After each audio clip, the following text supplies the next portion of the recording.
Big boss ಸ್ಪರ್ಧಿ Ranjit ಅವರ ಕುಟುಂಬ station ಮೆಟ್ಟಿಲೇರಿದೆ. ಮನೆ ವಿಚಾರದಲ್ಲಿ ಅಕ್ಕನ ಜೊತೆ ರಂಜಿತ್ ಗಲಾಟೆ ಮಾಡಿಕೊಂಡಿದ್ದಾರೆ. ಜೀವ ಬೆದರಿಕೆ ಅಂತೇಳಿ ಭಾವ ಜಗದೀಶ್ ದೂರು ಕೊಟ್ಟಿದ್ದಾರೆ. ರಂಜಿತ್ ಮೇಲೆ ಅಮೃತಹಳ್ಳಿ ಪೊಲೀಸ್ ಠಾಣೆಯಲ್ಲಿ ದೂರು ದಾಖಲಾಗಿದೆ. ಭಾವ ಜಗದೀಶ್ ಅವರಿಂದ ರಂಜಿತ್ ಮೇಲೆ ದೂರು ದಾಖಲಾಗಿರೋದು. ಭಾವ ಜಗದೀಶ್ ದೂರು ಕೊಟ್ಟಿದ್ದಾರೆ ರಂಜಿತ್ ಅವರ ಮೇಲೆ. ಜೀವ ಬೆದರಿಕೆ ಆರೋಪದಡಿ ದೂರು ದಾಖಲಾಗಿದೆ. 2018ರಿಂದ ಫ್ಲಾಟ್ನಲ್ಲಿ ಜಗದೀಶ್ ಕುಟುಂಬ ವಾಸ ಇದೆ. ಇದೇ ಫ್ಲಾಟ್ನಲ್ಲಿ ಅಕ್ಕ ಭಾವನ ಜೊತೆ ರಂಜಿತ್ ವಾಸ ಇದ್ರು.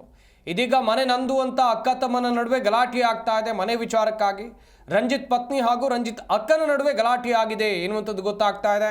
ಗಲಾಟೆಗೆ ಸಂಬಂಧಿಸಿದಂತೆ ರಂಜಿತ್ ಅವರ ಪತ್ನಿ ಹಾಗೆಯೇ ರಂಜಿತ್ ಅವರ ಅಕ್ಕ ಜಗಳ ಮಾಡಿಕೊಂಡಂಥ ದೃಶ್ಯಾವಳಿಗಳು ಕೂಡ ಲಭ್ಯ ಆಗಿದೆ. ಫ್ಲಾಟ್ ವಿಚಾರಕ್ಕಾಗಿ ನಡೆದಿರುವಂಥ ಗಲಾಟೆ. ನಿನ್ಮೇಲೆ ಹಣೆ ಇರ್ತೀನಿ ನಾನು, ಸುಳ್ಳು ಹೇಳ್ಬೇಡ. ಸರಿ ಸರಿ ಹೋಗ್ ಬಂದು ಹೊಡಿತೀಯ ನೀನು ಮನೆಯೊಳಗೆ ಬಂದು. ಯಶ ಮನೆಯೊಳಗೆ ಬಂದಿಲ್ಲ. ಮನೆಯೊಳಗೆ ಎಲ್ಲಿದೆ ನೀನು? ಮತ್ತೆ ನೀನು ಎಲ್ಲಿದೆ ನೀನು? ನಮ್ಮ ಬಂದು ತಂದು ಹೊಡಿತಿದ್ದೆ ನೀನು. ಎರಡ ಸುಳ್ಳು ಹೊಡೆದಿರೋದು ಪ್ರೂಫ್ ಇದೆ. ಮತ್ತೆ ನೀನು ನನ್ ಬ್ಲಡ್ ಅಲ್ಲಿ ಬಂದಿರೋದು. ನೀನ್ ಹೆಂಗ್ ನನ್ ಕರ್ಕಿ ಅಂತೀಯ? ನೀನ್ ಹೆಂಗ್ ಕರ್ಕಿ? ನೀನ್ ಅವ್ಳು ಬಟ್ಟೆ ಎತ್ತಲು ಕಣ, ಬಟ್ಟೆ ಕಿತ್ತ ಎತ್ತಲು ಕಣ.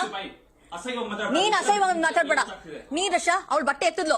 ನಿನ್ನ ಅಕ್ಕ ನಾನು ಬಟ್ಟೆ ಕಿತ್ತ ಎತ್ತಿದಕ್ಕೆ ಬಟ್ಟೆ ಕಿತ್ತ ಎತ್ತದ್ಲು ರಶ. ರಶ ನಿನ್ಮೇಲೆ ಹಣೆ ಇರ್ತೀನಿ ನಾನು, ಸುಳ್ಳು ಹೇಳ್ಬೇಡ.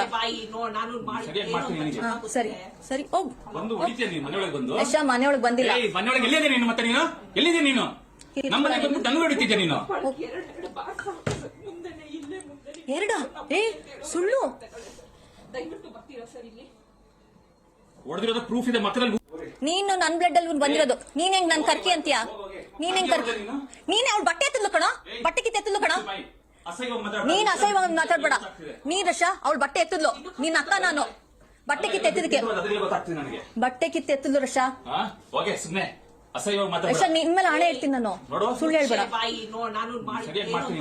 ಸರಿ ಸರಿ ಹೋಗ್ ಬಂದು ಹೊಡಿತೀಯ ನೀನು ಮನೆಯೊಳಗೆ ಬಂದು. ಯಶ ಮನೆಯೊಳಗೆ ಬಂದಿಲ್ಲ. ಮನೆಯೊಳಗೆ ಎಲ್ಲಿದೆ ನೀನು? ಮತ್ತೆ ನೀನು ಎಲ್ಲಿದೆ ನೀನು?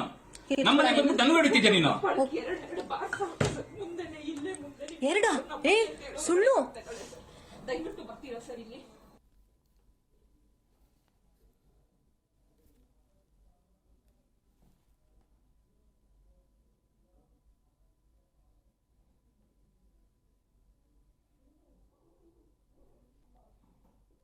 ನಮಸ್ತೆ, ಹೇಳಿ ಮೇಡಮ್. ಸರ್, ಸೋಷಿಯಲ್ ಮೀಡಿಯಾದಲ್ಲಿ ಒಂದೆರಡು ಮೂರು ವಿಡಿಯೋಗಳು ಅಂಡ್ ಪೊಲೀಸ್ ಸ್ಟೇಷನ್ ಮೆಟ್ಟಿಲೇರಿದೆ ನಿಮ್ಮ ಮನೆಯ ವಿಷಯ ಅನ್ನೋದು ಗೊತ್ತಾಯ್ತು ನಮ್ಗೆ.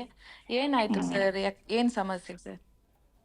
ಸೇಮ್ ಮೇಡಮ್, ಎಲ್ಲಾ ಫ್ಯಾಮಿಲಿಯಲ್ಲೂ ಹೇಗಾಗುತ್ತೆ, ಒಂದೊಬ್ರು ಮದ್ವೆ ಆದಾಗ ಈ ಫ್ಯಾಮಿಲಿಯಲ್ಲಿ ಡಿಸ್ಪ್ಯೂಟ್ ಶುರು ಆಗೋದೇ ಆಸ್ತಿ ವಿಚಾರಕ್ಕೆ. ಸೊ ಇವಾಗ್ಲೂ ಅದೇ ಆಗಿರೋದು ಅಷ್ಟೇ, ಇನ್ನೇನಿಲ್ಲ. ಇದು ಸಿವಿಲ್ ಮ್ಯಾಟ್ರೇ ಆಗ್ತಿರೋದು. ಓಕೆ, ಹೆಂಗೆ ಸರ್? ಈಗ ಆಲ್ರೆಡಿ ಪೊಲೀಸ್ ಸ್ಟೇಷನ್ ತನಕ ಹೋಗಿದೆ. ಏನಕ್ಕೆ ಶುರುವಾಯ್ತು ಈ ತರ ಗಲಾಟೆಗಳು ಮನೆಯಲ್ಲಿ ಅಂತ? ಮೇಡಮ್, ಪೊಲೀಸ್ ಸ್ಟೇಷನ್ ಹೋಗಕ್ ಮುಂಚೆ ಅವ್ರು ಬಂದು ನನಗೆ EMI ಅಮೌಂಟ್ ಡೈಲಿ ಮಂತ್ಲಿ 5ನೇ ತಾರೀಕು ಬಂದ್ಬಿಡ್ಬೇಕು ಅಂದ್ರೆ, ಮದ್ವೆ ಆಗಿದ ತಕ್ಷಣ. ಮದ್ವೆ ಆಗಿದ್ 3 ದಿವಸಕ್ಕೆ. ನಾನು ಇವಾಗ ಜಸ್ಟ್ ಮದ್ವೆ ಆಗಿರೋದು, ಜಸ್ಟ್ ಗಿವ್ ಮಿ ಅ ಟೈಮ್, ಇಷ್ಟು ದಿವಸ ಕೊಟ್ಟಿದ್ದೀನಿ, ಇನ್ಮೇಲೆ ಕೊಡಲ್ವಾ ಅಂತ ಅಂದ್ಬಿಟ್ಟು ಹೇಳಿದೆ. ಅದಾದ್ಮೇಲೆ ನಾವು ಅದನ್ನೆಲ್ಲ ಮಾತಾಡಿದೀವಿ. ನೀನ್ ಕೊಟ್ಲ, ನಿನ್ ಹೆಂಡತಿ ಕೈಲಿ ಕೊಡ್ಸು, ಹಂಗೇನೆ ಸ್ಟಾರ್ಟ್ ಮಾಡಿದ್ರು. ಅವಳು ಬರೋದಿಲ್ಲ, ಏನಕ್ಕೆ ಬರ್ಬೇಕು, ಹೆಂಡತಿ ಎಲ್ಲ ಬರಂಗಿಲ್ಲ, ನಾನೇ ಇದೀನಲ್ಲ, ನಾನೇ ನೋಡ್ಕೋತೀನಿ ಅಂತ ಹೇಳಿದ್ದೆ. ಅದಾದ್ಮೇಲೆ immediately she sent legal notice for me. 1 ತಿಂಗಳಿಗೆನೆ, ಬರೀ 1 ತಿಂಗಳಿಲ್ಲ, ಒಂದು 15 ಡೇಸ್ಗೆಲ್ಲ ಲೀಗಲ್ ನೋಟಿಸ್ ಕಳಿಸಿದ್ರು. ಕಳಿಸಿದ ತಕ್ಷಣ ನಾನು ಐ ಟುಕ್ ಟೈಮ್, ಬಿಕಾಸ್ ಏನೋ ಕೋಪ ಮಾಡ್ಕೊಂಡಿದ್ದಾರೆ ಏನು ಎತ್ತ ಅಂತ ಅಂದ್ಬಿಟ್ಟು ನಾನು ಸುಮ್ನೆ ಆದೆ. ಅದಾದ್ಮೇಲೆ ಸ್ಟೇಷನ್ಗೆ ಹೋದ್ರು. ಸ್ಟೇಷನ್ಗೆ ಹೋಗಿದ ತಕ್ಷಣ ನನಗೂ ಬೇಜಾರಾಯ್ತು. ಸೊ ಆ ಲೀಗಲ್ ನೋಟಿಸ್ಗೆ ರಿಪ್ಲೈ ಕೊಟ್ಟೆ ನಾನು. ನನ್ನ ಲಾಯರ್ಸು ಅದೇನ್ ಬರ್ಬೇಕು, ಏನು ಹೋಗ್ಬೇಕು, ಮತ್ತೆ ಏನೆಲ್ಲ ಮಾಡಿದ್ದಾರೆ ಅದೆಲ್ಲ ನಾನು ಲೀಗಲ್ ನೋಟಿಸ್ ಅಲ್ಲಿ ಇನ್ಫಾರ್ಮೇಶನ್ ಕೊಟ್ಟಿದ್ದೀನಿ. ಕೊಟ್ಬಿಟ್ಟು ರಿಪ್ಲೈನು ಕೊಟ್ಟಿದ್ದಾಗಿದೆ. ಕೊಟ್ಟಾದ್ಮೇಲೂ ಮತ್ತೆ ಸ್ಟೇಷನ್ ಹೋಗಿ ಕುತ್ಕೊಂಡ್ರು. ಅಲ್ಲೂ ಸ್ಟೇಷನ್ ಹೇಳಿ ಕಳ್ಸಿದ್ದಾರೆ, ಇಲ್ಲ ಮೇಡಮ್ ಇದೆಲ್ಲ ಮಾಡಬಾರ್ದು ಅಂತ. ಮೊನ್ನೆಲ್ಲ ಬಂದು ನಮಗೂ ಥ್ರೆಟ್ನಿಂಗ್ ಮಾಡ್ಲು, ಇಲ್ಲ ನಿಮ್ಗೆ ಏನ್ ಮಾಡ್ಬೇಕು ನಂಗೆ ಗೊತ್ತು, ಇವಾಗ ಮನೆಯೊಳಗೆ ನಿನ್ಗೆ ಎಷ್ಟು ಟಾರ್ಚರ್ ಕೊಡ್ಬೇಕು ಅನ್ನೋದು ನಮ್ಗೆ ಚೆನ್ನಾಗಿ ಗೊತ್ತು ಅಂತ ಅಂದ್ಬಿಟ್ಟು ಬಂದು ಮನೆಯೊಳಗೆ ಕೆಲವು ವಿಡಿಯೋಗಳು ನೋಡಿರ್ಬೋದು. ಆ ಪ್ರಾವಿಷನ್ಸ್ ತೆಗೆದು ಬಿಸಾಕೋದು, ನನ್ನ ಹೆಂಡತಿಗೆ ಕೆಟ್ಟ ಪದಗಳು ಯೂಸ್ ಮಾಡೋದು. ಇವಾಗ ಮನೆಯೊಳಗೆ ಬಂದಾಗ ನಿನ್ ಕೈಯಲ್ಲಿ ಮೊಬೈಲ್ ವಿಡಿಯೋ ಆನ್ ಮಾಡ್ಕೊಂಡೆ ಕಿಚನ್ ಒಳಗೆ ಏನಕ್ಕಮ್ಮ ಬಂದೆ ನೀನು, ನನ್ನ ಹೆಂಡತಿ ಅಲ್ಲಿ ಇದ್ಲು ಅಂತನ. ಸೊ ಇಮಿಡಿಯೇಟ್ಲಿ ಶಿ ಟೋಲ್ಡ್, ನೀನ್ ಅದೆಲ್ಲ ಹಾಳು ಮಾಡ್ತಾ ಇದೀಯಾ ಅಂತ. ಮೊನ್ನೆ ಏಕಾಏಕಿ ಮನೆಯೊಳಗೆ ನುಗ್ಗಕ್ ಕಾರಣ ಏನು ಅಂದ್ರೆ, ನಮ್ ತಂದೆನೇ ಅವ್ರಿಗೆ ಸಪೋರ್ಟ್ ಮಾಡ್ತಿರೋದ್ರಿಂದ. ನಮ್ ತಂದೆನೇ ಹೋಗಿ ಗೇಟ್ ತೆಕ್ಕೊಡ್ತಾರೆ. ನಮ್ದು ಏನಕ್ಕಂದ್ರೆ, ನಮ್ದು ಬಾಗಿಲಿನ ಮುಂಚೆ ಒಂದ್ ಗೇಟ್ ಇದೆ. ಆ ಗೇಟ್ ನ ಲಾಕ್ ಮಾಡಿ ಇಟ್ಟಿರ್ತೀವಿ. ನಮ್ ತಂದೆ ಹೋಗ್ಬಿಟ್ಟು ತೆಕ್ಕೊಟ್ಟಿದ್ದಾರೆ. So ಅದೆಲ್ಲ ವಿಡಿಯೋ ಪ್ರೂಫ್ ನಮ್ಮ ಹತ್ರನೂ ಇದೆ. ಅದಾದ್ಮೇಲೆ ಈ ಗಲಾಟೆ ಶುರು ಆಗಿರೋದು, ಏಕಾಏಕಿ ಒಳಗಡೆ ಬಂದು ಇವಳಿಗೆ ಹೊಡೆಯೋದು, ಆಮೇಲೆ ನಮ್ಮ ತಂದೆ ನನಗೆ ಹೊಡೆದಿರೋದು, ನನ್ನ ವೈಫ್ಗೆ ಹೊಡೆದಿರೋದು, ಅವ್ರ ತಲೆಗೆ ಹೊಡೆದಿರೋದು, ಮೆಡಿಕಲ್ ರಿಪೋರ್ಟ್ಸ್ ನಮ್ಮ ಹತ್ರ ಇದೆ. ಸೊ ಇಷ್ಟೆಲ್ಲ ಆದ್ಮೇಲೆ ಸ್ಟೇಷನ್ ಅದನ್ನ ಮತ್ತೆ ನೆನ್ನೆ ರಾತ್ರಿ ಬೈದ್ ಕಳ್ಸಿದ್ದಾರೆ. ನೀವು ಮನೆ ಒಳಗೆ ಹೋಗಂಗಿಲ್ಲ ಅಂದ್ರೆ ಅದ್ ಹೆಂಗ್ ಹೋದ್ರಿ ನೀವು, ಇದೆಲ್ಲ ಮಾಡಿದ್ ತಪ್ಪು, ಫಸ್ಟ್ ನಿಮ್ ಬಟ್ಟೆಗಳು ತಗೊಂಡು ಮೇಲ್ಗಡೆ ಹೋಗಿ ಶಿಫ್ಟ್ ಆಗಿ ನಿಮ್ದು ಅಂತ ಅಂದ್ಬಿಟ್ಟು ನಮ್ಮ ತಂದೆನ ಫಸ್ಟ್ ಕಳಿಸಿದ್ರು. ಯಾಕಂದ್ರೆ ನಮ್ಮ ತಂದೆ ನಮ್ ಜೊತೆ ಇರ್ತಾ ಇದ್ದಿದ್ದು. ಸೊ ಇವ್ರು ಒಳಗಿರೋ ಕಾರಣ ಗೇಟ್ ತೆಗೆದು ಒಳಗಡೆ ಬಿಡ್ತಾ ಇದ್ರು ಅಕ್ಕಂದ್ರನ್ನ. ಅವ್ರು ಒಳಗಡೆ ಬಂದು ಗಲಾಟೆ ಮಾಡ್ಬಿಟ್ಟು ಹೋಗ್ತಾ ಇದ್ರು.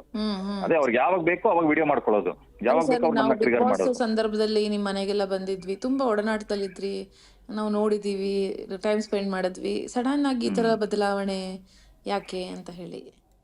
ಅದೇ ಮೇಡಮ್, ದುಡ್ಡು ಅನ್ನೋದು ಸಂಬಂಧಗಳನ್ನ ಕಿತ್ತಾಕತ್ತೆ ಅಂತ ಹೇಳ್ತಾರಲ್ಲ, ಇದಾಗೆ ಆಗಿರೋದು.